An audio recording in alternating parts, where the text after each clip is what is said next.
London is a city of smoke and silence, where every shadow hides a whisper, and every whisper might be a lie. In that fog of half truths walks a man who has built his life on the certainty of reason. Sherlock Holmes, consulting detective, master of deduction, relentless seeker of the factual world, finds himself in a battle unlike any he has ever known.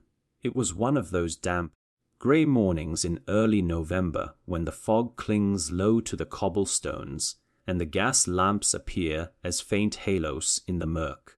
I had just finished my breakfast and was glancing idly at the newspaper when my companion, Sherlock Holmes, raised his head from the Persian slipper by the hearth where he kept his tobacco. His long fingers, thin and restless, paused for a moment in mid-air as if some invisible current had brushed across his thoughts. For a few minutes he neither moved nor spoke, and the only sound in the room was the faint ticking of the clock above the mantelpiece.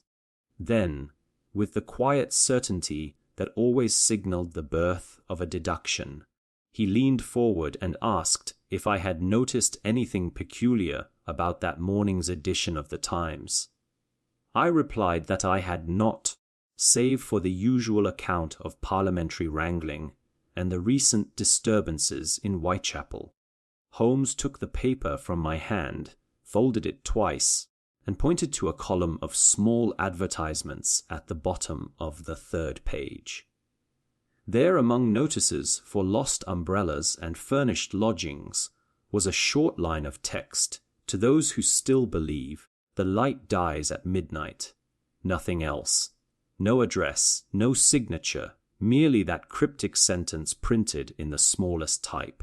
Holmes's eyes gleamed with a faint spark of amusement as he regarded it. He remarked that the compositor had used a foreign typeface not common in London printing houses, and that the ink bore a bluish hue consistent with continental presses. Such details, trivial to any other observer, seemed to unfold for him like a map. I asked whether he believed it was a code, to which he gave a small, satisfied nod, and resumed his seat by the fire. He filled his pipe, drew several long breaths of smoke, and said that whoever had inserted that notice possessed both intelligence and audacity. For 3 consecutive mornings, he explained, nearly identical messages had appeared in different newspapers, each using a variation of the phrase, but never repeating the same wording. Holmes had been following them since the first appeared in the Daily Telegraph, and now he believed they formed part of a communication between conspirators. He had already sent a telegram to Scotland Yard, requesting the original submission forms from the publishing office. It was evident he was on the verge of another of those singular cases that lifted him from lethargy into the keen energy of the hunter. Just as I was about to inquire further, Mrs. Hudson entered with the Morning Post. Among the usual envelopes lay one of heavier paper, sealed in black wax. Holmes took it, examined the crest, an intricate device of an eye within a circle, and sliced it open with his penknife. The letter within contained only one sentence, written in a delicate, almost feminine hand. Truth itself has been murdered. There was no signature, no indication of origin, only that chilling proclamation. Holmes read it twice, then held it to the light of the window. The paper, he observed, was of a variety sold only by a small stationer in Bloomsbury. The faint scent of heliotrope clung to it, and in the lower right corner he discerned the imprint of a ring pressed inadvertently into the surface. He said that the design was unique, a serpent devouring its own tail. The fog outside thickened, as if the very air shared in the mystery. Holmes rose and began to pace the room, his dressing gown trailing like a dark shadow behind him. He spoke little, save for an occasional muttering about truth, deception, and the curious human instinct to conceal what should be revealed. At last he halted abruptly and announced that we must call upon Inspector Lestrade without delay. By noon we were in a cab rattling through the crowded streets towards Scotland Yard. The windows were blurred by condensation, and every jolt of the wheels seemed to echo the unease that hung between us. Holmes, wrapped in thought, kept his eyes half closed, occasionally murmuring fragments of what sounded like calculations. When we arrived, Lestrade greeted us with the brisk air of a man whose patience had already been tried that morning. Holmes wasted no words. He laid the anonymous letter on the inspector's desk and demanded to know if the Yard had received any similar communications. Lestrade admitted they had not, though he did recall hearing of strange advertisements in the press. Holmes requested access to the office records of the Times advertisement department, and within the hour we were examining the ledger under the dim light of an oil lamp. The entry for the mysterious notice had been signed under the name of John Doe, paid for in cash, and delivered by messenger at closing time. The handwriting was neat, deliberate, and bore faint tremors in the loops of the letters. Holmes compared it to the writing on the black, sealed letter and found them strikingly alike. He smiled faintly, that thin, dangerous smile which meant that his mind had already leapt several steps beyond the evidence. He asked Lestrade to make quiet inquiries into any recent deaths of persons connected with the press or with cases of forgery. The inspector, though skeptical, complied. Meanwhile Holmes and I returned to Baker Street, where he spent the remainder of the afternoon surrounded by sheets of ciphered alphabets, frequency tables, and a small globe upon which he drew intersecting lines of longitude with a pencil. As evening descended, I noticed a subtle change in his demeanor. His expression, usually sharp with deduction, had softened into something more contemplative. He spoke of truth as though it were a living being, fragile, elusive, and forever pursued by the hands of falsehood. I had never seen him so affected by the philosophical side of his work. The case seemed to touch him not merely as an intellectual puzzle, but as a matter of personal conviction. At 8:30, while I was pouring him a cup of tea, there came a knock at the door. Mrs. Hudson ushered in a young messenger boy, drenched from the fog. He carried a second letter, this one sealed in red wax and addressed to Mr. Sherlock Holmes, Consulting Detective, 221B Baker Street. Holmes opened it with swift precision. Inside was a scrap of newspaper folded around a smaller slip of parchment. The newspaper clipping contained another of the strange coded messages.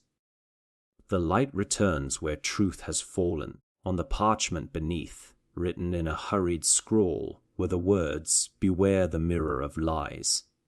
Holmes's eyes flashed with sudden intensity. He rose and paced the length of the room, his voice low but fervent, as he speculated that the sender of these notes was not a conspirator, but a whistleblower, someone seeking to expose a grand deceit. The phrase "mirror of lies," he mused, might refer to the press itself. Instruments meant to reflect truth yet capable of distorting it. At that moment, a faint rustle drew his attention to the window. He crossed the room in 2 long strides and threw it open. The fog poured in like smoke, but there was no one outside save a shadow retreating into the mist. A carriage wheel clattered against the curb, and by the time we reached the street, only the echo remained. Holmes stood motionless, gazing into the void where the figure had vanished. Then, with quiet certainty, he declared that the game had begun. We spent the next hour examining the letter for traces of origin. Holmes employed his chemical reagents to test the ink and determined that it contained traces of rare Prussian blue pigment. not available in England since the previous year. That, he said, placed the paper's origin somewhere in Hamburg or perhaps Amsterdam. The thread of the twine binding the parchment bore microscopic fibers of sea hemp, suggesting that whoever sent it had recent contact with ships or docks.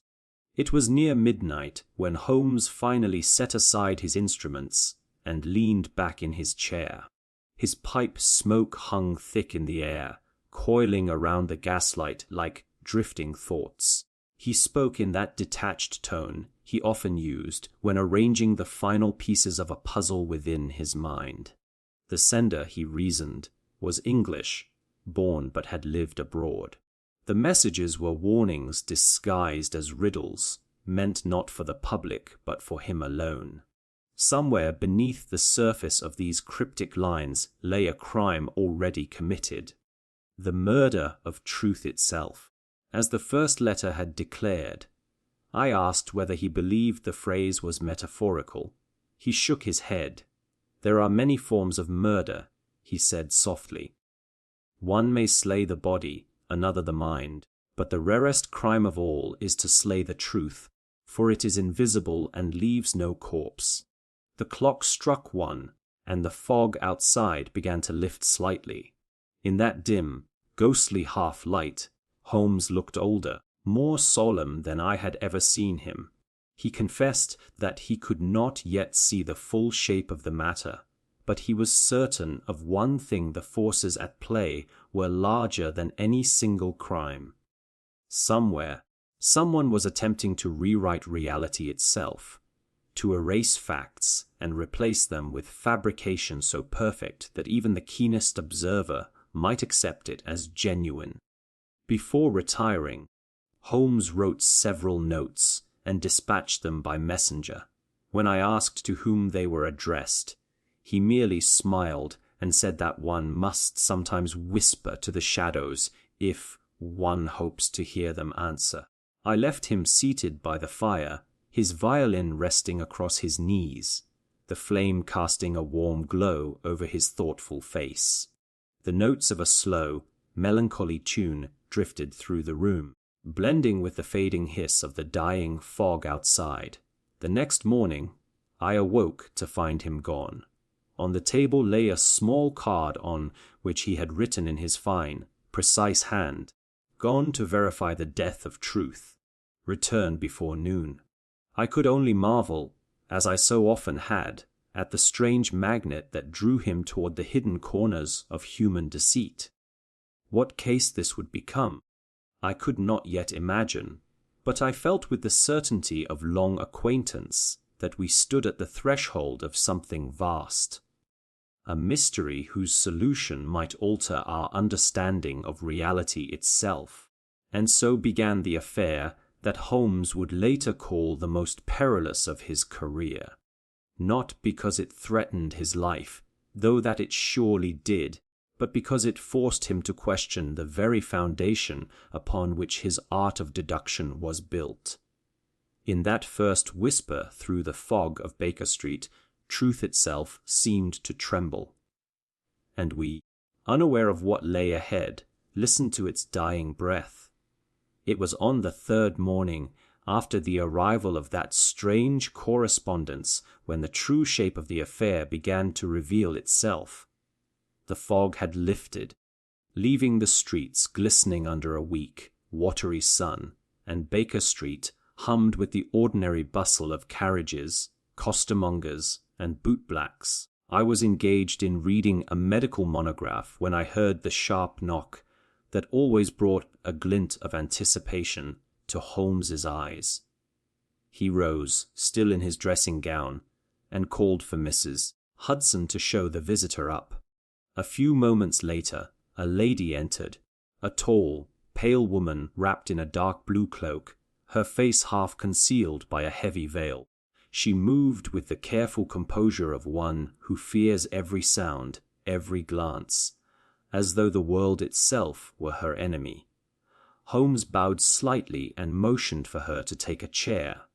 When she lifted the veil, I saw that her features were refined, almost aristocratic, yet her eyes bore that haunted expression I had often seen in those driven to the edge of despair. She addressed Holmes in a low, tremulous voice, saying that she had come to him not to prove guilt, but to prove the absence of existence. She declared that her husband had vanished 3 weeks before, and that when she sought help from the authorities, they told her the man she described had never lived at all. Her name, she said, was Margaret Henslow, widow of a barrister, yet all record of her husband's birth, education, marriage, and even property ownership had been erased. She had the keys to their home in Bloomsbury, yet when she returned there, another family occupied it and swore they had lived there for years. Holmes's eyes narrowed as he studied her trembling hands. He asked whether she possessed any evidence of her husband's existence. She produced from her reticule a small photograph of a clean, shaven man in his middle years, dressed in the sober fashion of a professional. On the back was written in delicate handwriting, "To my dearest Margaret, ever your Henry." The ink had faded slightly with time, yet the sentiment was unmistakably genuine.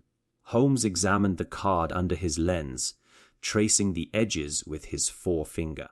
The photograph bore the imprint of a studio in Kensington that had closed the previous year. He remarked softly that such a detail might serve as a fixed point in a shifting sea of illusions.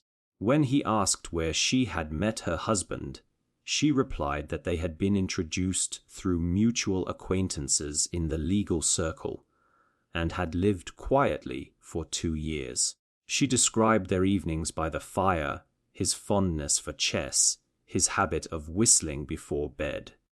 Every word she spoke carried the unmistakable weight of memory. Yet when Holmes asked for any document bearing his name, a certificate, a letter, a signature, her composure faltered. She had nothing. She said she had once kept letters and legal papers in a small desk, but when she returned to the Bloomsbury house, the desk had vanished along with every trace of her life there. The neighbors denied ever knowing her. The servants she had employed could not be found. The parish records held no mention of a marriage between Henry and Margaret Henslow. It was as though an invisible hand had swept the slate clean. Holmes leaned back in his chair, steepling his fingers. I could see that peculiar light in his eyes, the gleam that appeared only when the case defied common reason. He questioned her closely on small details, the color of the front door, the number of steps leading to the study, the arrangement of the books on the shelves. She answered with calm precision until he was satisfied that her recollections were not delusions of a disordered mind. When she had gone, leaving behind the faint fragrance of violets, Holmes turned to me with the air of a man who sees the first shadow of an immense design. He said that either the lady suffered from a most elaborate hallucination, or else she stood at the center of a conspiracy aimed at obliterating a man from the record of existence. The first was possible, but the second, he added, was far more in keeping with the spirit of the times. That afternoon we visited the address she had given us. Number 14, Renshaw Street, Bloomsbury, proved to be a respectable townhouse with lace curtains and a brass knocker gleaming in the sun. The name on the door plate read Mr. and Mrs. Davenport. When Holmes introduced himself and inquired whether a Mr. and Mrs. Henslow had once lived there, the lady of the house, a stout woman with kind eyes, seemed genuinely puzzled. She said she and her husband had occupied the house for 10 years, and that she had never heard the name Henslow before. She invited us to inspect the rooms if we wished, and we found them neat and orderly, with no sign of recent alteration. Holmes examined every corner with his magnifying glass, pausing at the study door. He crouched by the skirting board and scraped at a patch of paint with his penknife. Beneath the fresh layer of cream enamel, faint letters were visible. HH. The initials had been hastily covered, but not completely erased. He straightened up, his face expressionless, but I could tell his mind was racing. Back at Baker Street, he spread his notes upon the table and spoke of the strange symmetry between this case and the cryptic advertisements we had studied days before. In both, truth seemed to dissolve at the touch of inquiry, leaving only uncertainty. He wondered aloud whether the two were connected, whether the same unseen hand that wrote truth itself has been murdered was now striking at the memory of an individual life. At dusk, he sent me to the British Museum to verify the legal records of barristers named Henslow, while he went to Kensington to investigate the photographic studio. When I returned, he was already waiting, his face pale with that fierce excitement that only appeared when he stood on the brink of revelation. He told me that the photographer's register listed one Henry Henslow, who had sat for his portrait 18 months earlier. The negatives, however, were missing. The assistant remembered a gentleman answering the description, but said that some weeks ago, a man claiming to be from the Home Office had requested all records concerning that particular client and taken them away. My own search yielded similar contradictions.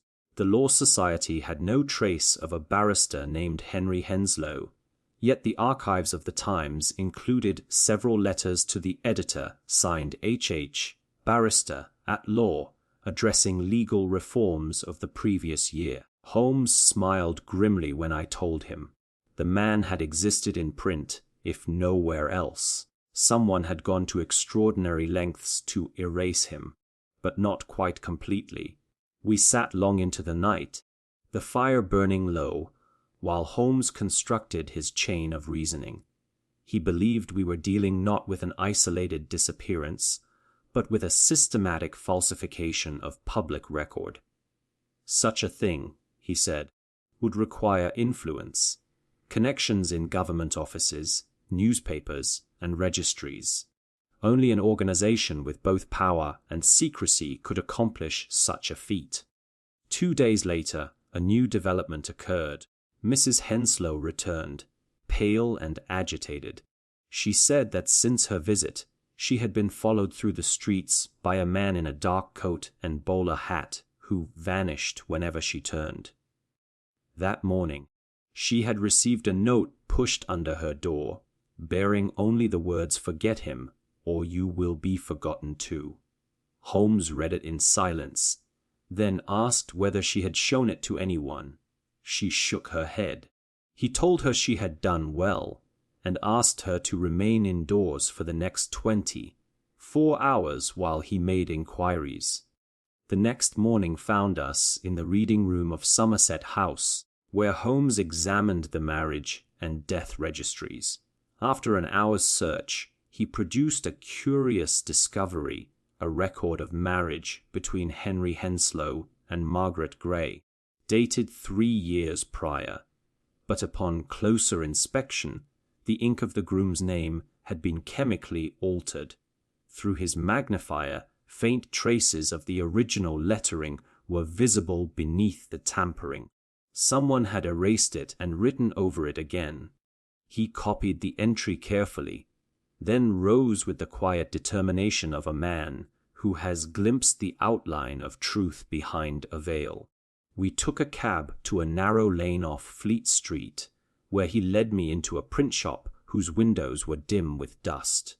The proprietor, a nervous man with ink-stained fingers, recognized Holmes at once and confessed that he occasionally printed unusual circulars for anonymous clients. When Holmes produced the advertisement from the Times, the man turned white. Yes, he admitted, he had been paid to print several notices bearing similar phrases. The customer was a gentleman with a soft foreign accent and a habit of wearing gloves indoors. Before Holmes could press him further, a shadow fell across the doorway. The foreign gentleman himself stood there, tall and composed, his eyes like steel beneath the brim of his hat. Without a word, he turned and vanished into the street. Holmes dashed after him, but when we reached the corner, he was gone. Only a single glove lay in the gutter, fine kid leather with a faint scent of heliotrope, the same perfume that had clung to Mrs. Henslow's letter. That evening, Holmes paced before the fire, his mind evidently racing far ahead of the facts. He spoke of a pattern taking shape, an intelligence at work with a mastery of manipulation unlike any he had encountered. This was not simple forgery or blackmail. It was a deliberate reshaping of memory, a crime against reality itself. He said that truth, in this case, was being murdered piece by piece, not by knife or bullet, but by the quiet obliteration of proof. He turned to me suddenly and asked what I would do if I awoke one morning to find my own past erased. If every friend denied my existence, every record had vanished, every trace of my life rewritten. The thought chilled me, and I could not answer. Holmes smiled faintly, the light of the fire dancing in his eyes. He said that perhaps that was the purpose of such a crime, not merely to destroy a person, but to destroy certainty itself. Before dawn, a telegram arrived from Lestrade. A man answering Henslow's description had been found dead in the Thames, his pockets empty, his face disfigured beyond recognition. Holmes read it once, folded it neatly, and said that the body was not Henslow's at all. The true Henry Henslow, if he existed, was still somewhere between life and oblivion, and we were only beginning to glimpse the machinery that had swallowed him. He extinguished the lamp and looked out into the paling light of morning.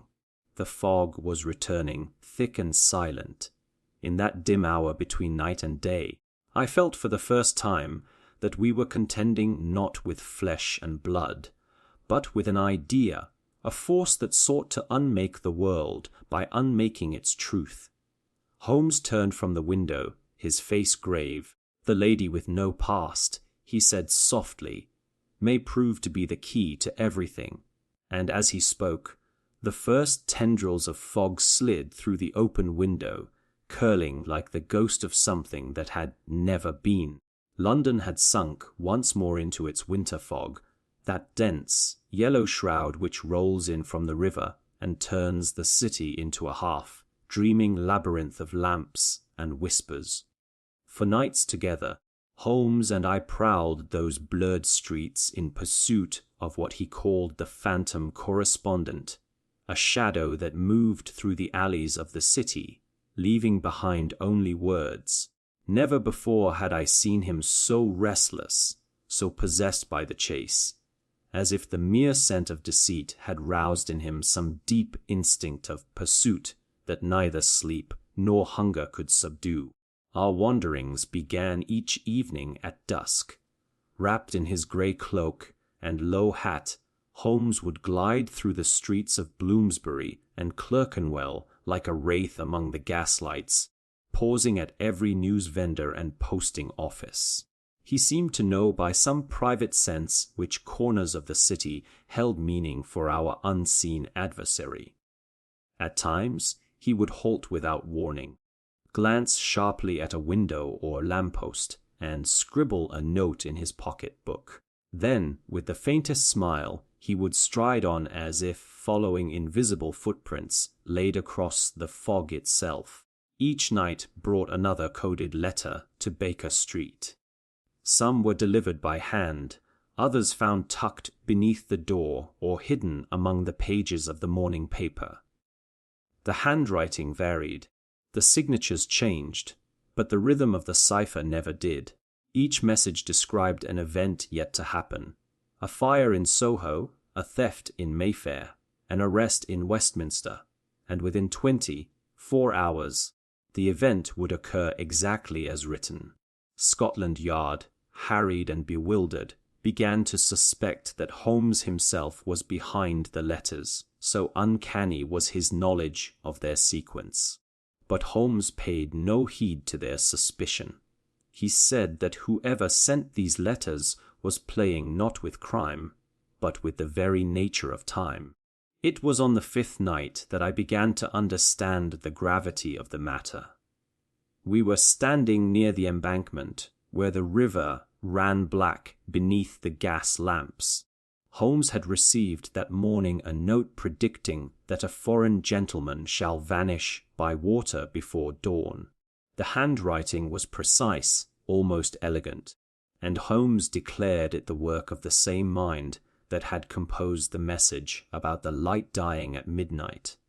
We waited in silence by the river's edge as the fog pressed close about us. The hours crept by, and just as the clock struck 2, a cry echoed from the bridge. We ran forward and found 2 constables hauling the body of a man from the water.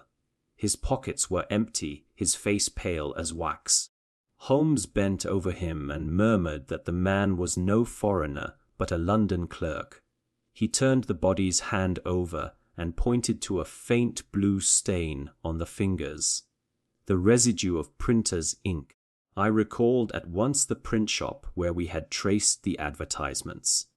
The phantom correspondent had struck again, changing the victim's identity even as he predicted his death. Back at Baker Street, Holmes spread the new letter beside the older ones. He arranged them by date, marking each prediction with a red pencil. When viewed together, they formed a curious progression, each event linked subtly to the last, like chapters in a story unfolding toward an unseen conclusion. The sequence began with trivial matters, a lost ring, a mislaid document, but with each new letter, the stakes rose. Fires, deaths, disappearances, and now entire lives were being rewritten before our eyes. Holmes spoke little that night. He sat by the fire with his chin resting on his hands, eyes fixed on the flames. Around 2 in the morning, he suddenly rose, seized his violin, and played a low, trembling melody that seemed to echo the pulse of the city itself. When the last note faded, he said that we were no longer dealing with mere forgery or coincidence. The author of these letters possessed foresight or something resembling it. The words, he said, were not describing events. They were creating them. For the next week, we followed his strange ritual. Each dawn began with the arrival of another message. Each night ended with its fulfillment. Scotland Yard grew impatient. Lestrade came to Baker Street, his face grim with sleeplessness. He accused Holmes of harboring the criminal, of using the case for some private experiment. Holmes listened in silence, his fingers steepled, and when Lestrade's tirade was done, he handed him the next letter, which had arrived not half an hour before. It predicted that a police inspector shall lose his way in the fog and find what he fears most. That same night, Lestrade vanished while patrolling near Limehouse. He was found the next morning, pale and shaken, claiming to have followed a figure that led him in circles until dawn. Holmes said nothing, but when the inspector had gone, he turned to me with that peculiar glint of satisfaction that always came when the pattern began to emerge. He told me that the letters followed the same internal rhythm as the advertisements from the Times.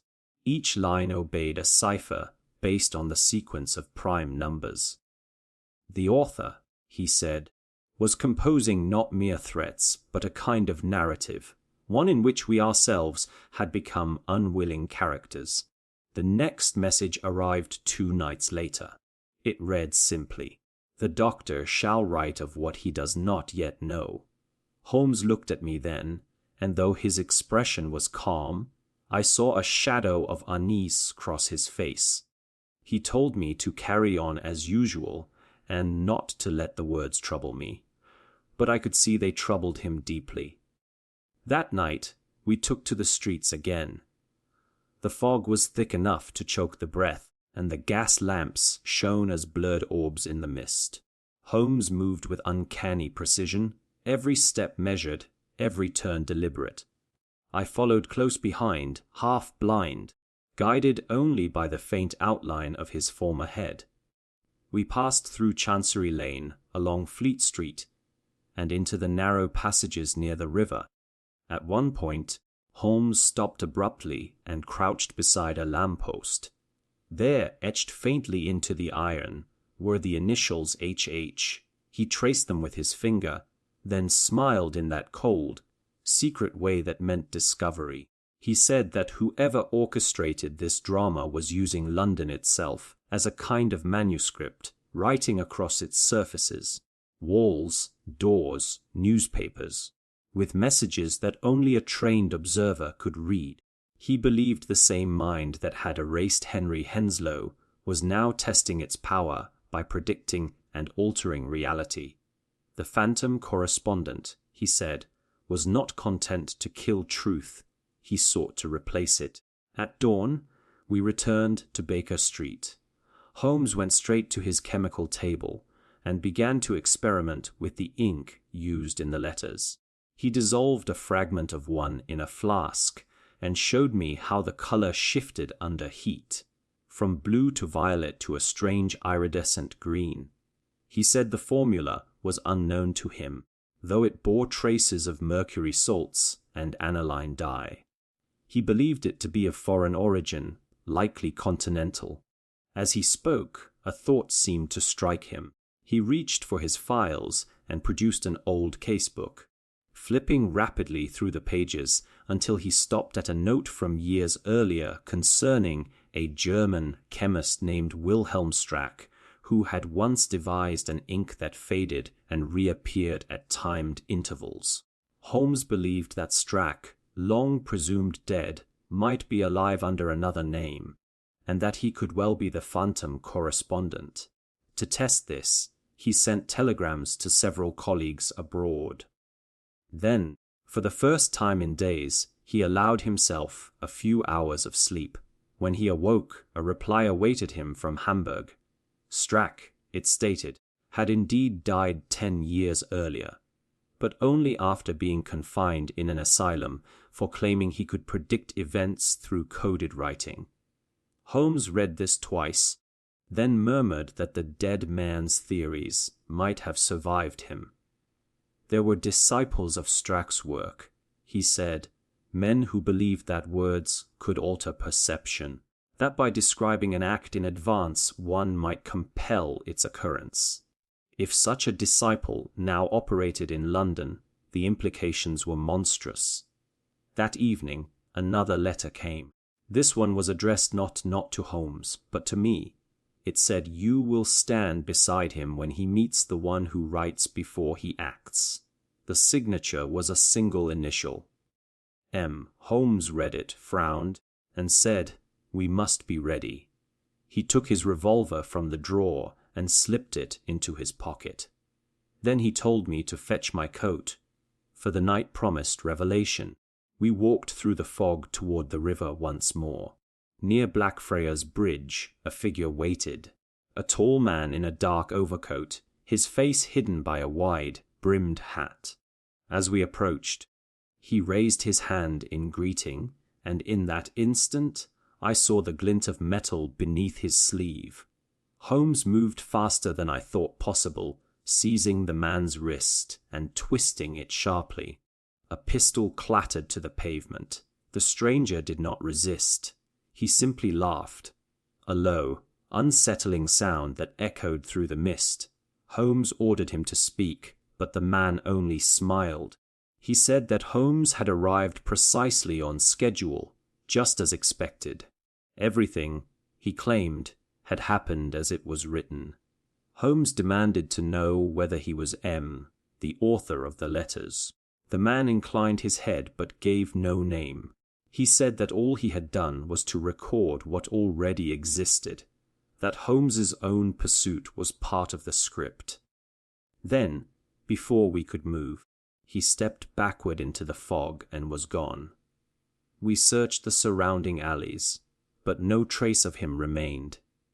Only the pistol lay on the ground, its barrel engraved with the same serpent devouring its tail that we had seen on the seal of the first letter.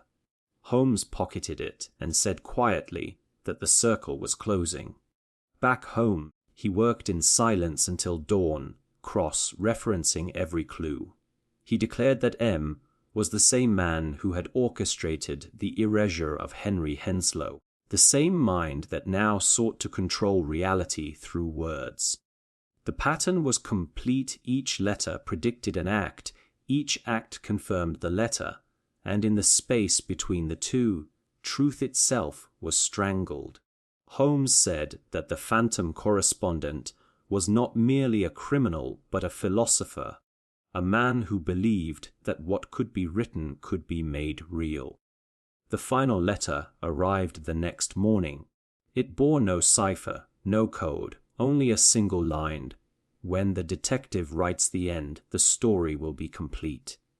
Holmes read it without expression, then looked at me. He said that the author had moved the last piece into place, and that we were both inside the story now. He took up his pen and wrote a single word across the bottom of the letter. Not yet. He sealed it in an envelope and handed it to me. He said it must be delivered at once to the editor of the Times, with instructions to print it exactly as written. When I asked what purpose it served, he replied that it was a counterstroke. If words could shape events, then a single denial might yet unmake them. That evening, the Times printed his brief notice, "Not yet," and that night, for the first time in weeks, no letter came. The city slept without prediction, without warning, without the whisper of destiny. Yet Holmes did not sleep.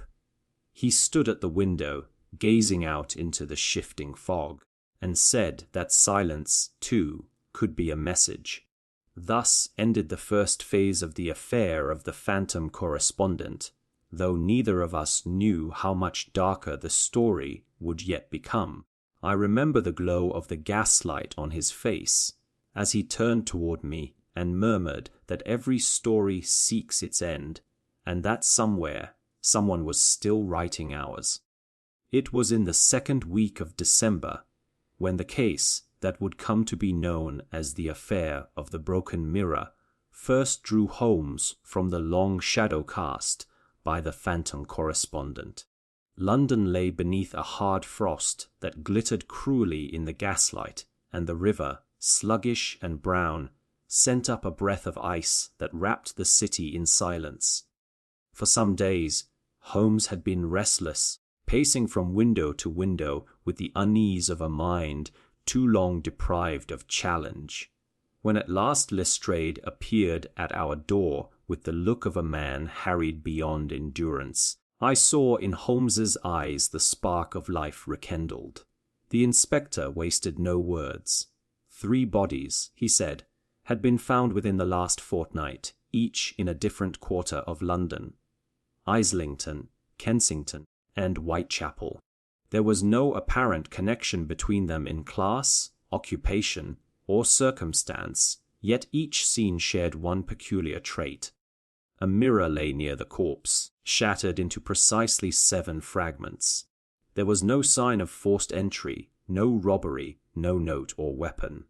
The yard was baffled. Holmes's interest sharpened at once. He asked to see the photographs and reports. Lestrade handed him a folder, and Holmes bent over it in silence. The first victim was a bookseller, found seated upright in his chair, head bowed as though in prayer. The second, a seamstress, discovered in her flat with the window locked from within. The third, a retired officer, collapsed beside his hearth. All bore the same tranquil expression, as though death had come upon them like sleep. In each room a mirror shattered, not violently, but with the precision of deliberate act. Holmes asked whether the fragments had been examined for blood or prints. Lestrade said they had, But there was nothing. Holmes rose, his gaze distant. He told Lestrade that he would take the matter in hand, and that the first step must be to visit the scenes. The inspector agreed readily, for he knew well that once Holmes took a scent, no man alive could follow it better. That afternoon found us in the small, dim parlour of the bookseller's shop in Islington. The air smelled faintly of old paper and damp wood. Holmes moved through the room like a cat, his every motion deliberate. He crouched beside the table where the mirror had been found and studied the 7 shards laid neatly upon a cloth by the police. He arranged them carefully in their former order. The cracks radiated outward from a single point, but what struck him most was that none of the fragments bore the mark of a fall. They had been broken while lying flat. He examined the man's desk next, lifting papers with his gloved hands. Among them he found a scrap of folded newsprint. On it was written, in neat capitals, "He who looks too long shall see himself twice." Holmes's lips tightened. He said nothing, but slipped the note into his pocket. Then he knelt by the fireplace and stirred the ashes with the poker. A faint glint caught the light. Another fragment of glass, no larger than a coin, bearing on its surface a single fingerprint, formed not in grease but in dust. Holmes preserved it carefully in an envelope. From Islington, we drove to Kensington. The flat of the seamstress was tidy, the bed made, a pot of tea still warm upon the stove. The mirror here had been mounted upon the dressing table, but the glass had been broken in exactly the same pattern. Holmes examined the shards with his magnifier and noted that each fragment bore a faint residue of moisture on the inner surface, though the room itself was dry. He spoke softly of condensation, of breath, of something or someone standing very close before the glass at the moment it was struck. He opened the wardrobe, examined the garments, the shoes, the hat box. In one pocket he found a folded slip of paper. The same hand had written upon it, "Truth bends only when it must break." Holmes compared it to the note from the bookseller. The letters matched perfectly. The third scene, in Whitechapel, was a house of faded grandeur, now converted into lodgings. The retired officer, Colonel Redmayne, had been found slumped in his armchair. On the floor beside him, the broken mirror gleamed in the flicker of the dying fire. Holmes spent long minutes studying the arrangement of the shards. He observed that one piece, the smallest, was missing. When Lestrade confirmed that none of the constables had found it, Holmes nodded gravely and said that this piece would reappear in due time, and that when it did, the case would be near its end. That night, back at Baker Street, Holmes spread his notes across the table. He spoke of the symbolic nature of the number 7, its recurrence in superstition, religion, and science alike. 7 colors, 7 tones, 7 sins. A mirror shattered into 7 pieces might signify division of the self. A deliberate act meant to reflect psychological torment rather than mere violence. I asked whether he believed the murderer was mad. Holmes replied that madness was only order in disguise, waiting to be read. At dawn he received a letter. It bore no address, no signature, only a single line written in red inky. "When the mirror breaks, the truth escapes." Holmes read it twice, then passed it to me. The handwriting matched the previous notes exactly. He said that we were dealing not merely with a killer, but with a mind orchestrating a campaign of symbolic terror. He suspected that the victims were chosen not for who they were, but for what they represented, fragments of a single idea that had to be shattered. 2 days later, a 4th body was discovered, this time in the East End. The victim, a young clerk, had been found in his lodgings with a mirror broken upon the floor beside him. 7 fragments, again arranged with surgical precision. Holmes examined them under the lamp and found on one piece a faint trace of writing. Letters etched by a diamond point, barely visible. He held it to the light, and the message emerged: M sees all. The initial struck us both. It was the same letter that had signed the last communication of the phantom correspondent.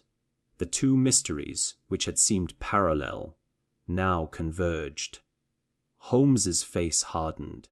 He said that the same hand was at work, the same intelligence that had erased Henry Henslow and written the letters that foretold events. The phantom correspondent had turned to murder, but his method remained the same, rewriting truth through symbol. Holmes spent that evening in the chemical room, experimenting with the glass fragments. He discovered that each had been treated with a thin film of mercury, invisible to the naked eye. When heated, the film released a vapor that produced vivid hallucinations.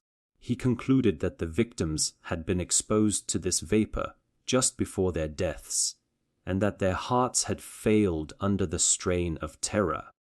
In each case, he said, the killer had forced them to confront an image of themselves distorted beyond recognition. A psychological weapon, not a physical one. The next morning, a note arrived by messenger. It was addressed to Holmes personally and read, "There are 7 mirrors, and 6 are gone. When the last breaks, you will see yourself as I do." Holmes folded it carefully and placed it in his pocket. He told me we had little time. The pattern demanded a 7th victim, and he intended to see that the murderer's hand was stayed before it fell. That night, the fog returned, thick and yellow. We took a cab to the south side of the river, to a small boarding house in Lambeth, where Holmes had traced the purchase of mercury supplies. The landlady, a gaunt woman with hollow eyes, told us that her lodger, a gentleman of foreign accent, had left suddenly that morning. His room, however, remained as he had left it. Holmes lit the lamp and began to search. On the table lay sheets of paper covered in mathematical symbols, sketches of faces, and diagrams of eyes enclosed within circles. Beside them stood a small hand mirror, intact, its surface gleaming dully in the lamplight. Holmes lifted it and turned it over. The back was engraved with the serpent devouring its tail. He placed it gently upon the table. He said that we were standing in the laboratory of a mind obsessed with perception, a man who sought to break the link between appearance and truth. Each mirror, he explained, was both weapon and metaphor. To shatter reflection was to destroy identity, and through that destruction, the killer believed he could master reality. As we spoke, a faint creak came from the stairs below. Holmes motioned for silence. A shadow moved across the crack beneath the door. In a flash, Holmes extinguished the lamp, and we waited in the dark. The handle turned softly, and the door opened. A tall figure stepped inside, carrying a small parcel wrapped in cloth. Holmes struck a match, and the sudden flare illuminated the intruder's face. It was the same man we had glimpsed on the embankment, the foreigner with the cold, expressionless eyes. For a long moment no one moved. Then Holmes said quietly that the man had come for his final mirror. The stranger smiled thinly. He said that Holmes should not have interfered, for the 7th reflection belonged to him. He opened the parcel, revealing a round glass framed in black. Holmes asked what purpose it served. The man replied that every truth requires an opposite, and that Holmes, who sought always to expose deceit, must now see the deceit within himself. He raised the mirror, and the light from the match fell upon its surface. I cannot say what Holmes saw there, but he started back as though struck. For an instant, his features seemed to shift, his own face reflected but subtly altered the eyes colder, the mouth crueler. Then, with a sharp motion, he seized the glass and dashed it to the floor. It shattered into 7 perfect pieces. The stranger gave a low laugh, said that the circle was complete, and fled into the darkness. Holmes sank into a chair, his hands trembling. He said that the mirror had been coated with the same mercury film as the others, and that for a moment it had shown him not himself, but the man he might have been had truth not bound him. He spoke of the peril of intellect divorced from conscience, of how near genius lies to madness. When the police arrived, the room was empty save for the fragments of glass glinting like ice. The killer had vanished utterly.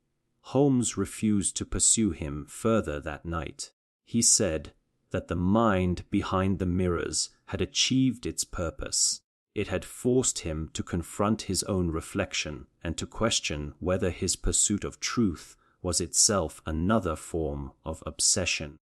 The following morning, Lestrade brought word that the body of the foreigner had been found in the river, his face peaceful, as though released from some terrible strain.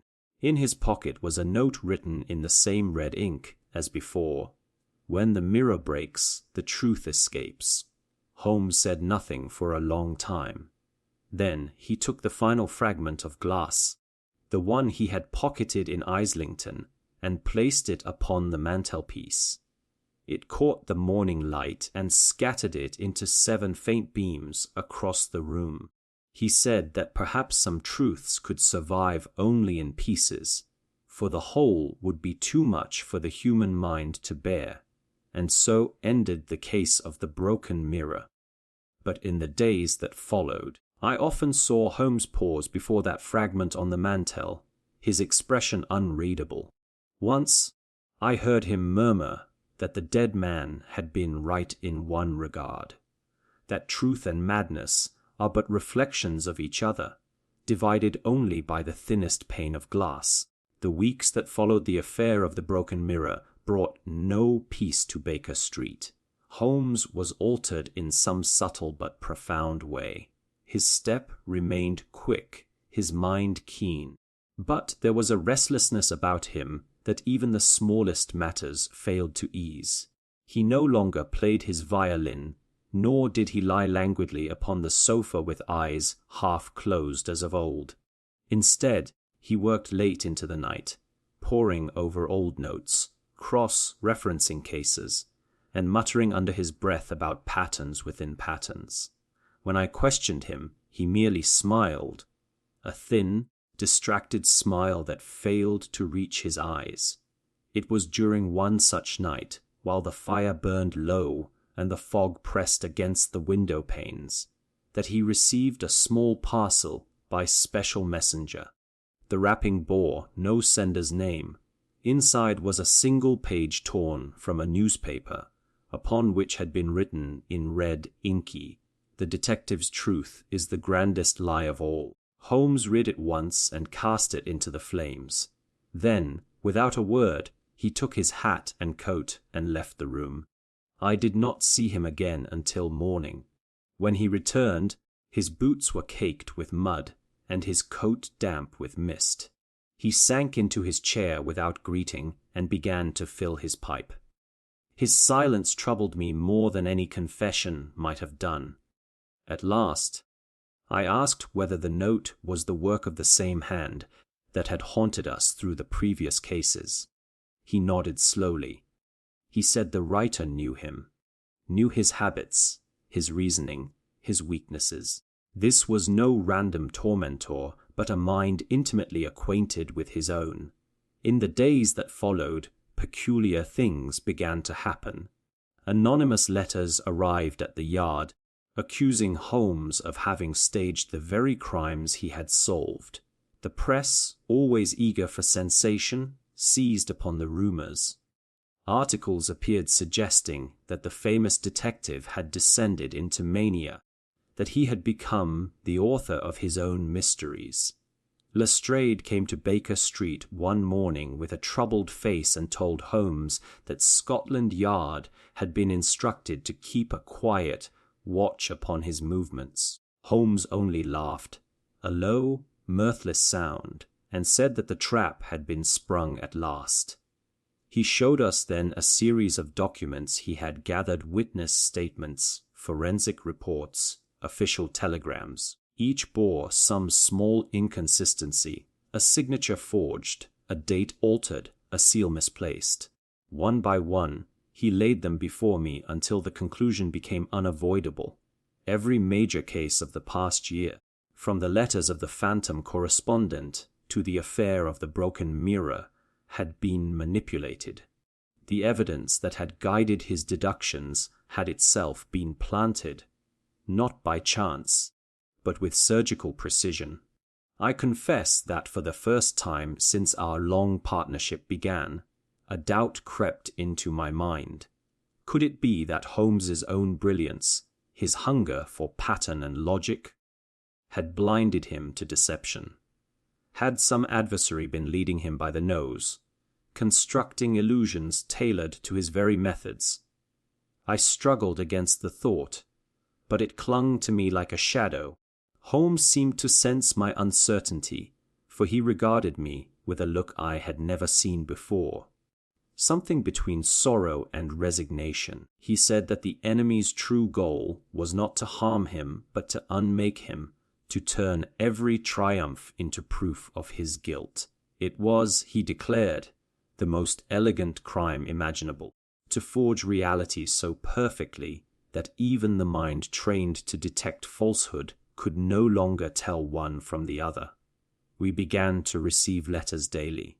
Some threatened exposure, others offered mock sympathy. One contained a clipping from a continental newspaper describing Holmes as a charlatan unmasked. Another bore a crude caricature of him holding a mirror that reflected not his own face, but mine.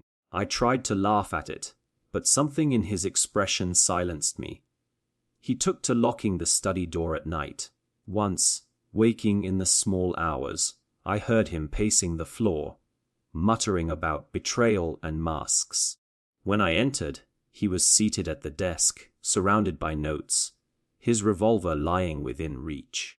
He said he had discovered the existence of a secret ledger kept by an informant within the Yard, an account of every case he had solved, written not as fact but as fiction, with Holmes cast alternately as hero and villain.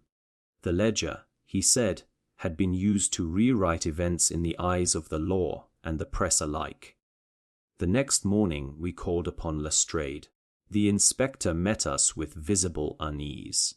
He admitted that such a document did exist, though he swore it was merely an internal record for the commissioner's private study. Holmes demanded to see it. Lestrade hesitated, then fetched the book from a locked drawer.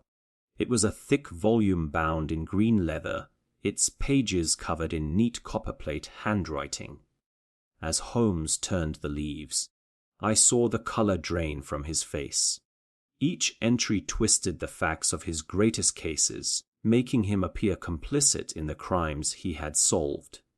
In some, he was accused of planting evidence; in others, of driving suspects to suicide. The handwriting was painfully familiar. He closed the book with a snap and handed it back. He said quietly that the author was no stranger to us, and that the game had entered its final act. That evening he sent for Mrs. Henslow, the lady whose husband had been erased from existence. She came pale and anxious, saying that strange men had been seen near her lodgings, asking questions about her past. Holmes questioned her gently, and from her trembling account we learned that one of the men bore a close resemblance to a figure I had glimpsed months earlier in the fog, the man with the serpent ring. When she described his voice, Holmes's expression hardened. He said the adversary was closing the circle, tying every thread back to the beginning. In the days that followed, Holmes grew gaunt and sleepless. He would sit for hours staring into the fire, occasionally rising to consult his files, only to discard them with impatience. He spoke of constructing a trap, but gave no details. Once, he turned to me suddenly and asked whether I trusted him. The question, though simple, carried a weight that struck me silent. I said of course I did. He smiled faintly and replied that he hoped I would still feel so by morning. The next night he disappeared. His bed had not been slept in, and his pipe lay cold upon the hearth. I searched the streets until dawn, but found no trace of him. On my return, I discovered an envelope on my desk. It contained a note written in Holmes's hand, "Do not follow. The lie within the lie must be lived before it can be broken." For 3 days, I heard nothing. The newspapers were full of speculation, some claiming he had fled London to escape arrest, others that he had been found dead near the river. Lestrade called upon me, demanding to know his whereabouts. I told him truthfully that I did not know. Yet doubt gnawed at me. Had he gone to unmask the forger, or had he become lost in the very illusion he sought to destroy? On the 4th day, he returned. His clothes were torn, his eyes hollow. He sank into his chair and asked for brandy. When I pressed him for explanation, he waved me off. He said only that he had seen the heart of the labyrinth, and that its architect had worn a familiar face. Before I could question him further, he fell into an exhausted sleep from which he did not stir for 12 hours. When he awoke, he told me the truth, or what passed for it. The crimes, he said, had all been staged to form a single grand deception designed to discredit him and destroy his faith in reason. The hand behind it belonged to a man he had once trusted, an informant known to the Yard and to him personally, one who had fed him intelligence for years. This man, he revealed, had turned against him, orchestrating each event so that Holmes's deductions would lead precisely where intended. The phantom correspondent, the lady with no past, the shattered mirrors, all had been pieces on a board he had not known existed. I asked the name of this betrayer. Holmes did not answer at once. He said that names were masks, and that the mask in this case had been one I would recognize too well. He looked at me then with such wariness that I felt my heart tighten. He said that the final proof was not yet complete, but that when it came, the truth would wound us both. From that day, his manner toward me grew strained. At times, he would speak with his old brisk confidence. At others, he would fall into silence, studying me with a gaze that seemed to measure every word I spoke. I could not shake the feeling that he suspected me of something, though of what I could not guess. More than once, I caught him rifling through my papers or glancing over my shoulder as I wrote. One evening, I confronted him. I demanded to know whether he doubted me. He regarded me steadily and said that the deception we faced was so perfect that even friendship could no longer be trusted. He spoke of false handwriting, of forged letters, of voices imitated so well that even he could not distinguish truth from imitation. He said that the enemy might use anyone, perhaps even me, without my knowledge. The words struck me like a blow. I rose in anger, declaring that he insulted the very bond that had carried us through years of peril. He bowed his head and murmured that the bond itself was what our enemy sought to break. For days afterward, we spoke little. Holmes shut himself away, venturing out only at night. I heard him moving softly through the house, locking drawers, burning papers. The air in Baker Street grew thick with suspicion. More than once, I thought of leaving, yet some sense of duty, or perhaps of pity, kept me by his side. It was on the 7th night of this uneasy truce that the final blow fell. A messenger arrived bearing a letter addressed to me. The writing was unmistakably Holmes's. It contained a detailed confession of guilt, signed in his name, admitting to every crime from the falsified letters to the murders. I sat frozen, unable to comprehend. When I rushed to confront him, he was gone. On the desk lay a single page torn from his notebook, upon which he had written, "To find the truth, one must first destroy it." I went straight to the yard. Lestrade met me at the door with the grim satisfaction of a man whose doubts had at last been confirmed. The confession, he said, had already been received by the commissioner from a separate source. A warrant was being prepared. That night the fog returned thicker than ever. I found Holmes in an abandoned warehouse by the river, standing beside a single lamp that cast long shadows across the damp floor. He looked calm, almost serene. He asked whether I believed him guilty. I told him I did not know what to believe. He nodded and said that was precisely the point. He handed me a bundle of documents, the originals from which the forgeries had been made. He said that every illusion, however perfect, contained a flaw, and that he had traced this one to its source. The hand that had signed the false confession was not his, but that of a master forger he had once exposed. The man was dead, yet his work lived on, manipulated by another. The true architect, Holmes said, remained unseen, but was closer than either of us suspected. Before I could press him further, a shout rang from outside. The police had found us. Holmes turned to me, his face lit by the flickering lamp. He said that whether I chose to believe him or not would decide everything that followed. Then he blew out the light. What happened next was confusion. A struggle, footsteps on the stairs, the crash of breaking glass. When I reached the street, Holmes was gone. Only the fog remained, swirling in the lamplight like smoke from a vanished fire. For days afterward, I searched in vain. The papers declared him a fugitive, the yard a fraud. But I knew, or tried to know, that somewhere he still moved, fighting the lie from within it.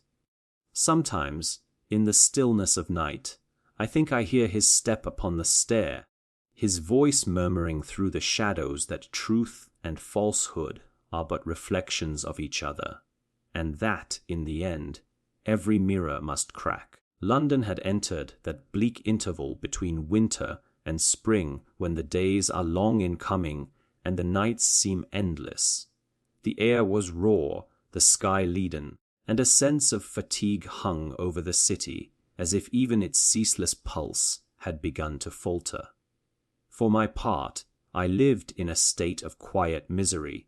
Holmes had vanished for weeks after the terrible night by the river, and though the police had ceased to hunt him, the shadow of suspicion still clung to his name.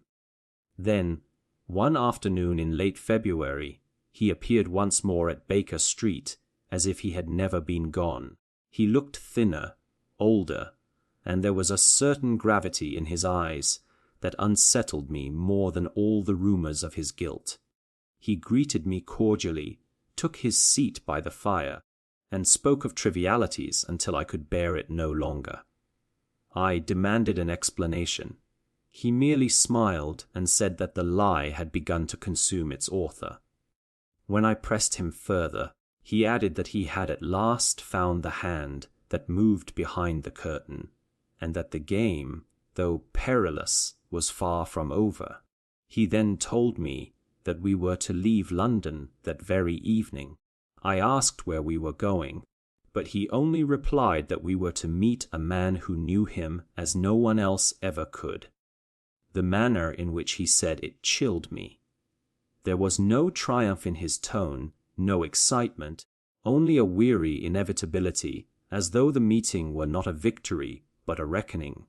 We left at dusk and took the train northward. Holmes sat in silence the entire journey, his gaze fixed upon the rain-streaked window. I could not read his thoughts. Near midnight, we arrived at a small coastal town whose name I shall not record. From the station, we walked through narrow lanes to a house set apart from the rest, its windows dark, save for one faint light in an upper room. Holmes rapped twice upon the door. It opened without sound, and a servant in black led us upstairs. In the room above sat a man of indeterminate age, clean shaven, with fine, sharp features and eyes of such penetrating calm that I felt instantly the presence of a formidable mind. He rose as we entered and greeted Holmes with a composure that seemed almost fraternal.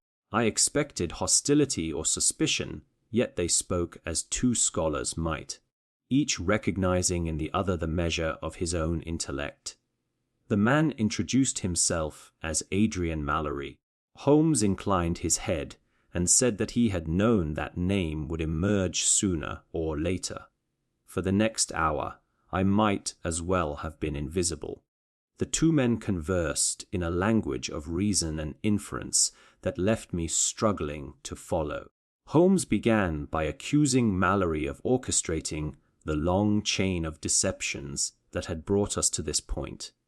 The false letters, the mirrored deaths, the fabrications that had made him a fugitive. Mallory did not deny it. He admitted to having arranged every event with deliberate care, yet insisted that no harm had been done. He said that his object was not to destroy Holmes, but to test him, to measure the limits of reason itself. Holmes replied that such games had cost lives. Mallory countered that truth had claimed more victims than falsehood ever did. He said that Holmes, with his devotion to logic, had built a prison of certainty and locked the world inside it. His aim, he declared, was to free it. The exchange was calm, almost polite, yet beneath every word I could feel a tension so deep it seemed to charge the air itself. At length, Holmes leaned forward. He asked why Mallory had chosen him as adversary. Mallory smiled faintly. "Because," he said, "you are the only man who could understand what I am trying to do. Others would see madness, you will see method."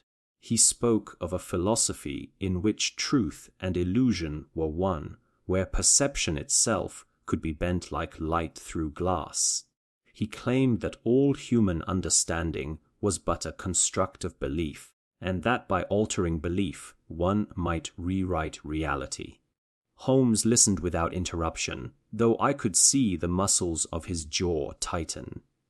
When Mallory finished, Holmes said quietly that such power would reduce the world to chaos. Mallory replied that chaos was merely order unobserved.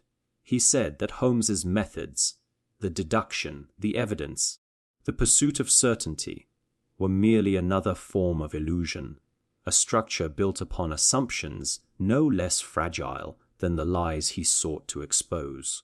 What followed was not conversation but combat, an exchange of minds so swift and precise that I could scarcely follow the thrusts.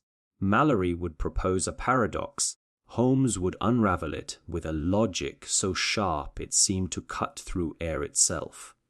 Yet with every answer came another question, each more intricate than the last, until I began to feel that the ground of reason itself was shifting beneath us. Mallory rose and began to pace, his voice low and steady. He said that deduction could never reveal truth, because it began with the assumption that truth existed.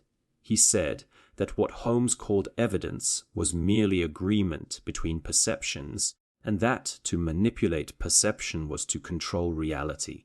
Holmes countered that reality, however distorted, still left traces, footprints in the snow that no illusion could erase. Mallory turned sharply and said that even footprints could be planted. The argument continued late into the night. At times their tones softened, almost companionable, as though they admired each other despite their opposition. At others the tension flared into open challenge. I sat in silence, feeling like a witness to some vast duel of intellects that reached beyond human scale. When at last the clock struck 3, Mallory poured brandy for us all and said that the hour had come to end speculation with demonstration. He led us to a table upon which stood a mirror covered with a black cloth. With a flourish, he drew the cloth aside. The glass gleamed darkly, reflecting only the faint lamplight. Mallory said that this was no ordinary mirror, but one of his own design, a device coated with chemicals that altered perception through the interplay of light and suggestion. He claimed that by gazing into it, a man could see not the world as it was, but as he believed it to be. He invited Holmes to look. Without hesitation, Holmes stepped forward. For a moment, he stood motionless, his face pale in the reflection. Then I saw his expression change. His eyes widened slightly, his lips parted as though in recognition of something unspeakable. Mallory asked what he saw. Holmes said that he saw himself, not as he was, but as Mallory saw him, a man of mirrors, reflecting every mind but his own. Mallory smiled and said that was the truth he had sought to show him, that even Holmes's deductions were reflections of the observer's will, shaped by the expectation of meaning. He said that every mind creates the reality it wishes to find, and that Holmes, in his pursuit of order, had conjured his own labyrinth. Holmes stepped back from the mirror. His voice was calm when he spoke, but his eyes burned with a quiet fury. He said that Mallory's philosophy was nothing more than despair clothed in reason, that to deny truth was to deny conscience, and that such denial would unmake not only the world, but the soul. Mallory inclined his head and said softly that the soul too was a construct, and that Holmes would come to see it. We left the house just before dawn. The sea lay grey and silent beyond the cliffs, and the wind carried the faint scent of salt. Holmes said little during the journey back to London, but once in our rooms, he collapsed into the chair by the fire and sat staring into the flames, as if he could still see that terrible mirror. He told me that Mallory was the most dangerous mind he had ever encountered, for he fought not with weapons but with ideas. Over the next few days, letters began to arrive again, short messages in Mallory's precise hand, each one describing some small event that would occur within hours: a newspaper misprint, a lost document, a sudden fire. Each came true. Scotland Yard, still uncertain of Holmes's allegiance, refused to act. Holmes said that Mallory had no need of violence. His weapon was prediction itself. By declaring what would happen, he made others shape events to fulfill his words. Holmes devised countermeasures. He sent false telegrams, spread contradictory rumors, and planted evidence meant to expose the manipulations. Yet every move seemed to fall within Mallory's plan. A note arrived: "You act exactly as expected."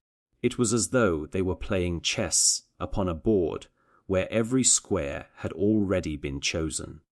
Holmes's brilliance became his trap, for every deduction only led him deeper into the design. I saw him growing worn, haunted by the thought that he no longer reasoned freely, but according to an invisible script.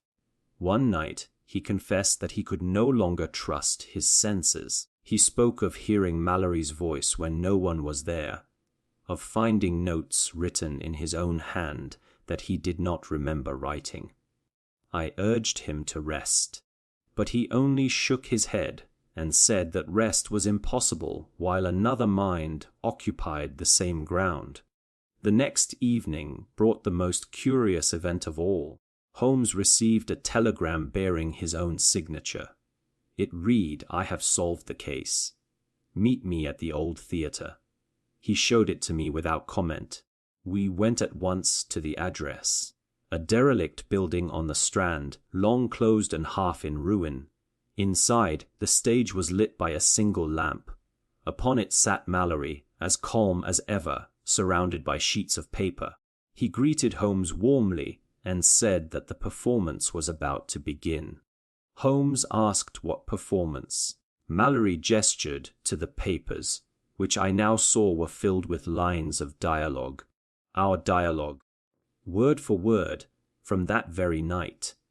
He said that we had been playing our roles perfectly. Holmes demanded to know what he meant. Mallory replied that he had written this scene days ago, and that by reading it, we were fulfilling it. Holmes snatched the papers and scanned them. His face grew pale. The final line read, "Holmes sees the truth and fires the pistol." Mallory smiled and said that prophecy is merely understanding carried to its conclusion. He pointed to a revolver lying upon the table. Holmes hesitated only a moment before seizing it. He aimed not at Mallory, but at the mirror hanging behind him, the same black, coated glass we had seen in the house by the sea. The shot shattered it into countless pieces. Mallory flinched as though struck. He said that by destroying the mirror, Holmes had broken the reflection, but not the truth. Holmes replied that the truth needs no reflection. Mallory's composure wavered for the first time. He stepped forward, but the sound of footsteps in the corridor interrupted him. Lestrade and 2 constables burst through the door, having traced Mallory's correspondence through the telegraph office. Holmes said nothing as they seized the man. Mallory went quietly, though his parting words were spoken directly to Holmes. "You may have won, but the mind that understands you cannot die. It only waits." Afterward, when the police had gone, Holmes sat alone amid the shattered glass. He told me that Mallory had forced him to confront a terrible thought, that reason itself might be a form of madness, that the difference lay only in whether one believed the world obeyed one's deductions or one's delusions. He said that he no longer knew which side he stood upon. For weeks afterward, he scarcely left the flat. He spent hours at his desk, sketching patterns upon scraps of paper, muttering about reflections and inversions. At times, I feared that Mallory's words had taken root too deeply, that the duel of minds had ended not in triumph, but in contagion. And yet, one morning in early spring, I found him standing at the window, the light full upon his face. He looked rested, though grave. He said that truth was not a mirror, but a horizon, visible only when one ceased to look for it in oneself. He turned to me with something of his old smile and added that our work was not yet done. Outside, the fog was lifting, but in Holmes's eyes I saw a glimmer of that darkness which no light could quite dispel, the lingering trace of a mind that had looked too long into its own reflection and found another staring back. It was near the end of March when the fog at last lifted from London. Though within the walls of Baker Street, it seemed only to deepen. Holmes had grown gaunt and silent since the capture of Adrian Mallory. The newspapers declared the case concluded. The Yard congratulated itself, and yet my friend showed no sign of satisfaction. He spent his days staring into the street from behind the curtain, his nights pacing in slow circles like a prisoner counting the steps of his cell. There was something unresolved, something gnawing at the edges of his formidable reason. I believed him weary, but one morning he turned from the window with a sudden light in his eyes. He said that Mallory had been only a messenger, not the author of the deception. The true architect, he declared, was still at large, and the proof of it lay in the silence that had followed. The mind that had orchestrated every illusion had withdrawn the moment Mallory fell, as though waiting to see whether the detective would follow the trail to its end. That silence, Holmes said, was not defeat. It was design. He left London that night without explanation. For 2 weeks I heard nothing. Then a letter arrived in his hand, posted from Geneva, instructing me to meet him in Paris. It contained no reason, no detail, only a time and address. I obeyed without question. When I reached the city, I found him lodged in a small room overlooking the Seine, surrounded by newspapers and coded telegrams. He appeared calm, though the intensity in his gaze reminded me of those days before Reichenbach, when the shadow of Moriarty hung over us both. He spoke little that evening, but at last he handed me a sheaf of papers.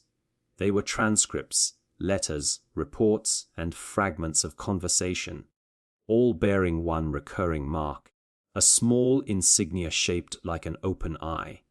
It appeared on the earliest advertisements, on the letters to the newspapers, and even on documents that had passed through Scotland Yard. Holmes said the symbol belonged to a private society known as the Eidolons, devoted to a single idea that perception, not reality, was the true measure of existence. Its members sought to prove that what the mind believed was indistinguishable from what was. Holmes had traced their operations across Europe, cases of identity erased, crimes without culprits, confessions written before the acts were committed. He believed that every incident we had faced in London was but one movement in a grander experiment designed to test the boundaries of truth itself. Mallory had been one of their philosophers, a man convinced that reason could be turned against itself. But there was another, greater mind behind him, directing the theatre in which we had played unwitting roles. I asked who that mind might be. Holmes looked at me for a long time before answering. He said that the evidence pointed not to a foreign conspirator or criminal, but to an Englishman of distinction, one whose intellect and resources made such a campaign possible. He paused then, and in a voice scarcely above a whisper, he spoke a name that froze my blood. The man was Mycroft Holmes. For a moment I could not speak. I remembered Mycroft's great intellect, his position within the government, his calm indifference to the world beyond his calculations. It seemed impossible that he could be the source of such deception. Yet Holmes spoke with the certainty that comes only when reason has no refuge left. He said that his brother had always regarded him as an experiment, a test of the limits of logic. What better proof of a theory that perception was the only truth than to unmake the world of the one man who believed most fiercely in facts? I protested that it was madness. Holmes replied that madness and genius were but reflections of each other, and that Mycroft, in his detached observation of humanity, had ceased to see morality as binding. He sought not power nor wealth, but understanding. To him, the destruction of certainty was not evil, but revelation. We returned to London under assumed names. Holmes said that we must verify what he suspected before confronting his brother. He took rooms in Bloomsbury under the guise of a foreign scholar, while I maintained our address in Baker Street as a farce aid. For days he moved unseen, visiting offices, libraries, and clubs where Mycroft's influence stretched unseen. Everywhere he found the same subtle traces, the missing documents, the forged signatures, the quiet erasures of record. It was as though a great editor had revised the very text of reality. One evening he came to me with a small box of correspondence intercepted from the Diogenes Club. Inside lay a collection of sealed envelopes marked with the same insignia of the open eye. Their contents were cryptic references to operations of the experiment and to the subject under observation. Holmes's hands trembled as he read. The subject, every context implied, was himself. The revelation struck him like a physical blow. For the first time in all our years together, I saw his confidence waver. He confessed that he no longer knew where the boundary lay between what he had discovered and what he had been made to discover. Every deduction, every triumph might have been part of the illusion. If perception defined truth, then even the act of uncovering deception could be but another layer of deceit. That night, sleep was impossible. Holmes sat by the fire, his profile lit by the low flame. He said that if Mycroft's purpose was to demonstrate that belief creates reality, then the only way to defeat him was to believe in something that lay beyond perception, something that no manipulation could counterfeit. I asked what that could be. He answered simply, friendship. The following morning, he sent a message to the Diogenes Club requesting an interview. The reply came within the hour, signed in Mycroft's hand, inviting him to dinner at the club that very evening. Holmes insisted that I accompany him. We arrived shortly after 7. The great hall was silent as ever, its members seated in their habitual solitude, eyes buried in newspapers. Mycroft awaited us in a private room at the far end. He was unchanged, vast and serene, his manner one of polite detachment. He greeted us as if nothing extraordinary had occurred and invited us to sit. For a long time the brothers regarded one another across the table. Then Holmes spoke, his voice low but steady. He accused Mycroft of orchestrating the deceptions that had haunted him, of erasing lives and manufacturing lies to prove that the world was no more than the sum of belief. Mycroft listened without interruption, his expression unreadable. When Holmes finished, he sighed softly and said that he had hoped his brother would understand without confrontation. He did not deny it. He said that truth was a construct of observation, and that his position within the government allowed him to shape those observations at will. A word omitted from a report, a record altered, a rumor whispered. Each was a stroke of the brush upon the canvas of perception. He said that his experiment had been to determine how far one man's reason could be bent before it broke. Who better than his own brother, the embodiment of logic, the champion of truth? Holmes demanded to know whether any of the events we had endured were real. Mycroft smiled faintly and said that reality is a consensus, and that as long as Holmes had believed in the crimes, they had existed.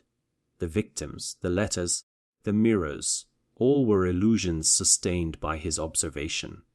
When he ceased to believe, they ceased to be. For a moment, even I felt the room tilt around us.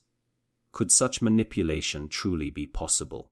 Holmes sat rigid, his eyes burning into his brother's calm face. He said that what Mycroft had created was not philosophy, but cruelty. That to play with lives as with theories was to destroy the moral fabric of the world. Mycroft replied that morality itself was perception, and that he had merely held a mirror to it. Their words grew sharper, the quiet room charged with a power greater than any emotion I had ever witnessed. Holmes said that the human spirit demanded truth even when it hurt, that illusion, however beautiful, must crumble before the light. Mycroft countered that the light itself was illusion, that men preferred beauty to truth and always would. He called his theory the beautiful lie, the belief that the mind can bear only what it creates for itself. Holmes rose then, his hands clenched. He said that if the world rested on lies, then he would rather destroy it than live by deceit.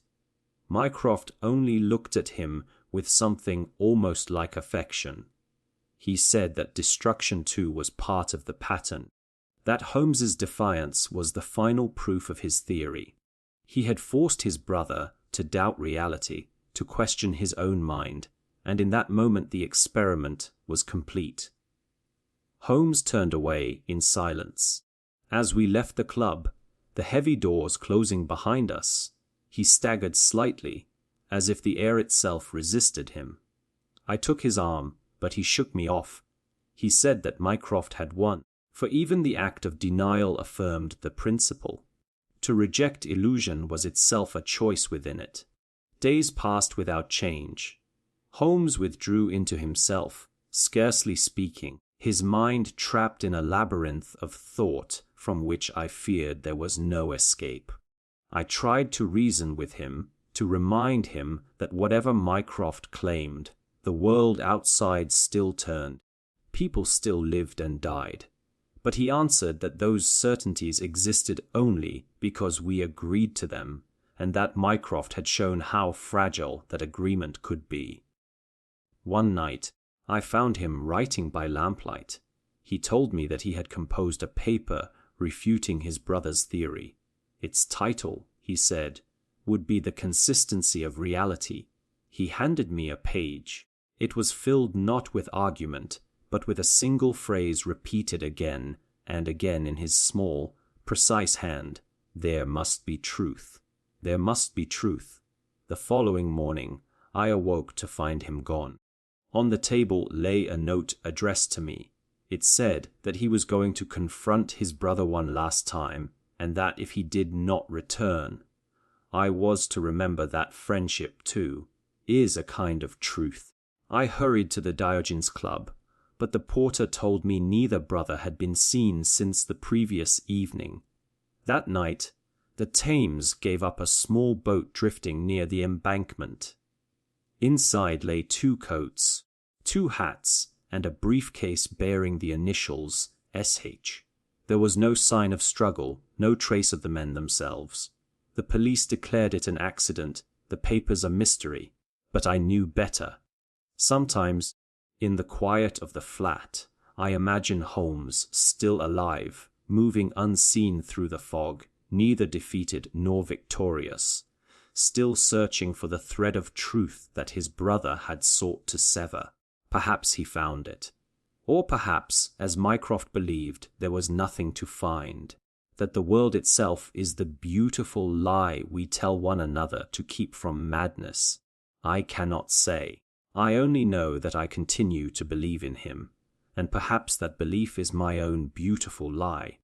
Yet if perception is truly all, then somewhere he still walks, sharp-eyed and tireless, chasing the ghost of logic through a world built of deceit, proving, even now, that belief, however fragile, is its own kind of truth.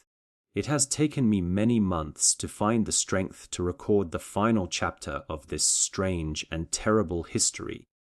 I write not to explain, for explanation belongs to those who still believe that the world is bound by reason, but to preserve what little remains of a truth that was nearly lost.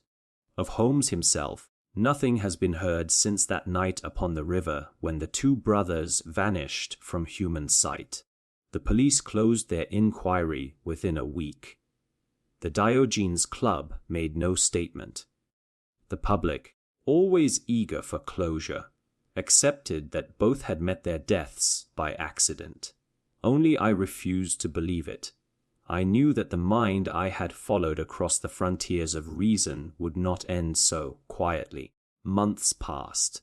Spring turned to summer, and London resumed its endless rhythm. But Baker Street remained in shadow. I continued to keep the rooms, though I could not bear to touch his things. The pipe still lay beside the chair. The chemical table stood ready for experiments that would never be resumed. Yet sometimes, in the silence of night, I fancied I heard the faint scrape of a violin or the soft tread of a familiar step upon the stair. At first I took these to be the tricks of memory, but one evening in late September, as I sat by the window reading, a letter slid beneath the door. It bore no postmark, only my name written in that unmistakable hand. I broke the seal with trembling fingers.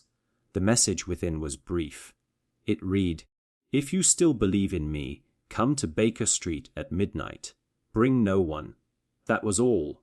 The writing was firm, deliberate, alive. I waited through the day in mounting suspense, scarcely daring to hope.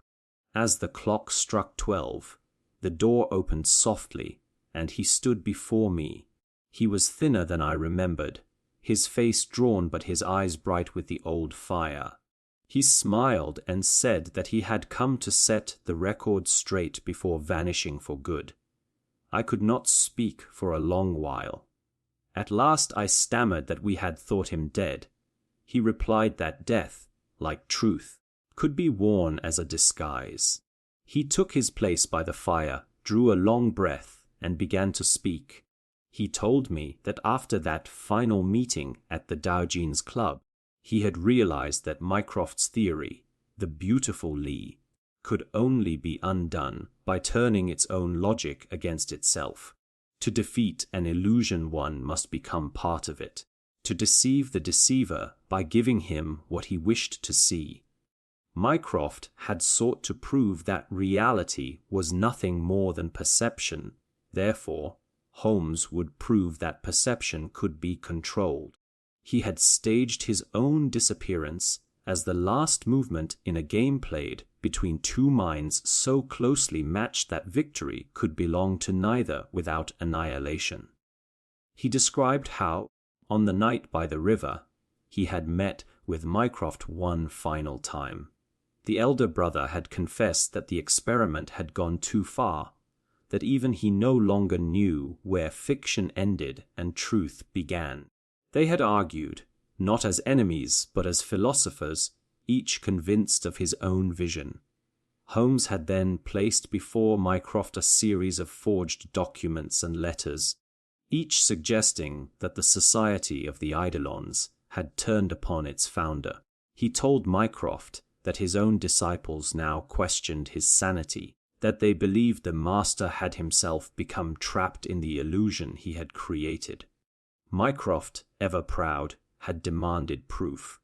Holmes promised to show him one final demonstration. They boarded a small boat under cover of fog. Midway across the river, Holmes presented his brother with a sealed envelope, saying that within lay the one fact that could destroy the entire edifice of the beautiful lie. Mycroft, overcome by curiosity, opened it. The paper inside was blank.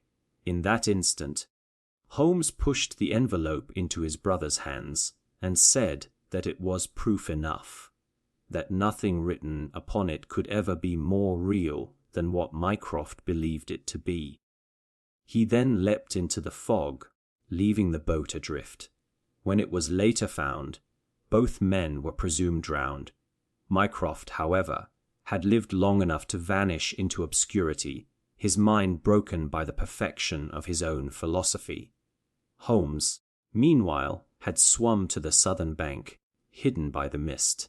He had arranged every detail, the clothes, the briefcase, even a witness or two, to sustain the illusion of his death. Only by erasing himself could he free truth from his brother's grasp. For months he had moved under assumed names through Europe, watching as the legend of his disappearance grew. The world, believing him dead, began to restore him in memory as the very emblem of truth. In death the lie had been undone. He paused then, studying my face with a faint smile. He said that the final deception was not for Mycroft, but for me. He had left the trail of clues, the letters, the silences, so that I might continue to believe in him. That belief, he said, was the only truth that mattered. The world would think him gone, but as long as I held faith, the beautiful lie would become a beautiful truth. I protested that such self-banishment was needless, that he might still reclaim his name. He shook his head. He said that to return would be to unmake the illusion and give Mycroft's theory new life. The detective must remain a myth, a ghost that proved the endurance of belief over deceit. His voice softened then, and he added that in a world built on shifting perception, only faith between friends could anchor reality. We sat long into the night, while he spoke of his wanderings, of the coded correspondence he had intercepted from the remnants of the Eidolons, of how he had quietly dismantled their network without ever revealing his hand. He said that his last act had been to write a confession, not to the world but to me, setting forth the entire truth of the matter, so that one man, at least, might know that truth still existed. When he had finished, he drew from his coat a sealed envelope marked for Dr. John H. Watson, to be opened after my departure. He placed it upon the table and said that, when I had read it, I would understand. Then he rose, pressed my hand, and for a moment the old warmth returned to his eyes. He said that we had walked a long road together, and that he would rather it ended with gratitude than grief. I tried to speak, but he was already at the door. The fog swallowed him before I could follow. I opened the envelope at dawn. Inside was a single sheet bearing these words: "There are two kinds of truth, the one that is, and the one that is believed. When they meet, the world endures. When they part, it falls. Remember me not as I was, but as you believe I am. That belief will be enough."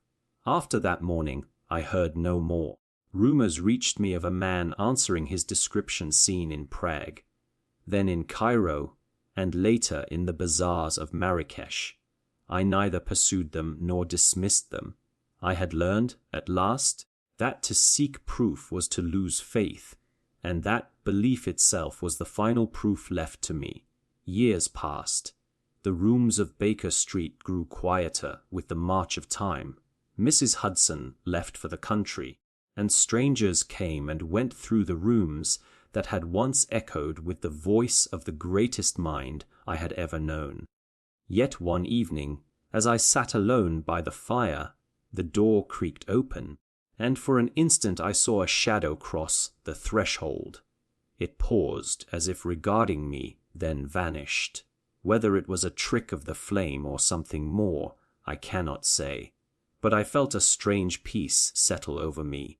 I took up my pen then, determined to finish this chronicle. I wished to preserve not merely the facts, but the spirit of what Holmes had taught me. That the pursuit of truth is not the discovery of certainty, but the courage to face uncertainty unafraid. I realized that all along he had known this, that his deductions, his disguises, his deceptions were not the triumph of logic, but its testing ground. He had walked the edge between reason and illusion, and had chosen, in the end, to vanish rather than let either triumph. When the manuscript was done, I laid it upon his old desk and sat for a long time in silence. Outside, the fog moved once more through the streets, soft and pale, as it had on the morning we first met.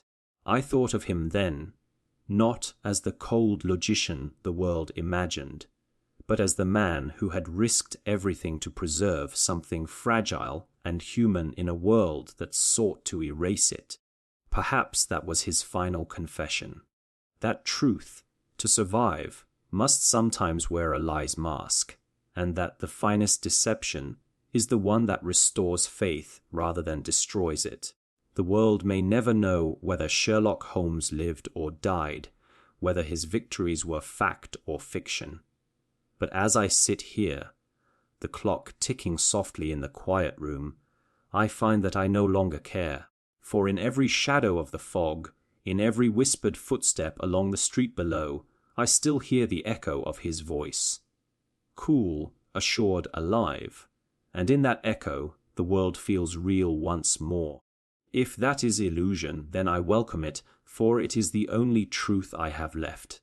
Thus ends the record of Sherlock Holmes, written by the one who knew him best and understood him least. If these pages endure, let them stand not as proof of what was, but as a reminder that belief, once kindled, can outlast the brightest fact. For somewhere beyond the veil of reason and deceit, where all mirrors are broken and all lies laid bare, the truth still walks, wearing the name of Sherlock Holmes.